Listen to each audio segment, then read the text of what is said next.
Slavery represents one of the greatest challenges to the concept of universal human rights. The deeply moving film Amazing Grace, directed by Michael Apted, tells the story of William Wilberforce's efforts in the 1800s to abolish slavery in the British Empire. Wilberforce was a member of the British Parliament and an abolitionist who faced tremendous social and political opposition to his efforts to defend the human rights of slaves. What makes Wilberforce unique is he understood the value of every human life. There. I raised the stakes.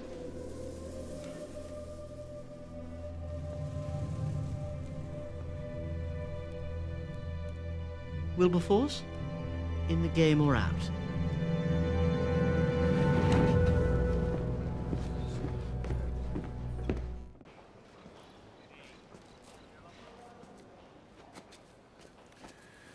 You act as if you'd never seen slavery before.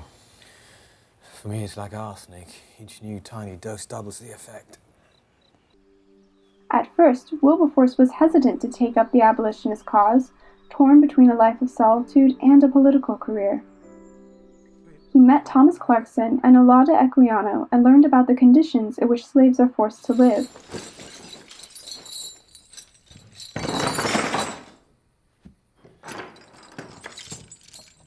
These are for the legs.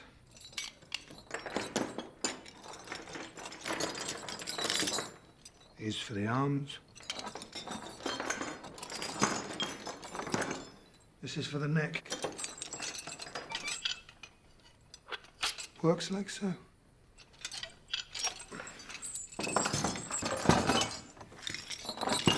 The chains are not unlocked until you reach the plantations in Jamaica.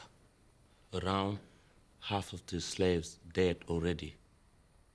In the markets, they stuff knotted rope into the anuses of those who are sick to disguise the dysentery.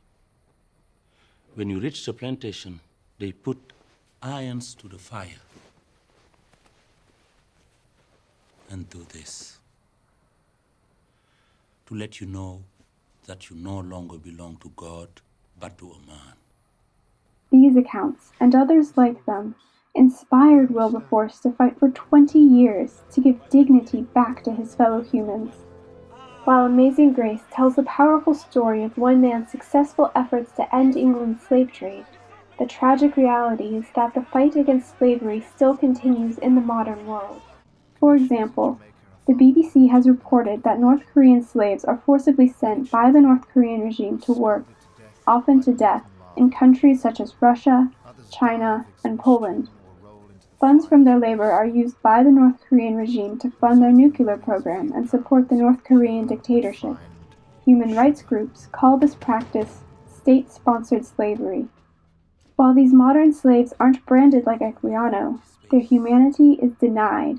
Their families are held hostage, and most return home in a coffin after being worked to death.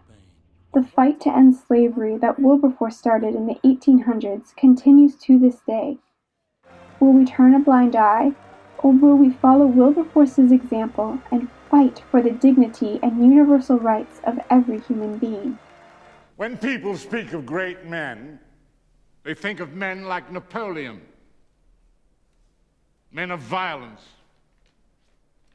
Rarely do they think of peaceful men.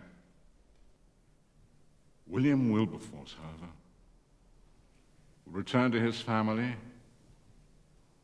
lay his head on his pillow, and remember, the slave trade is no more.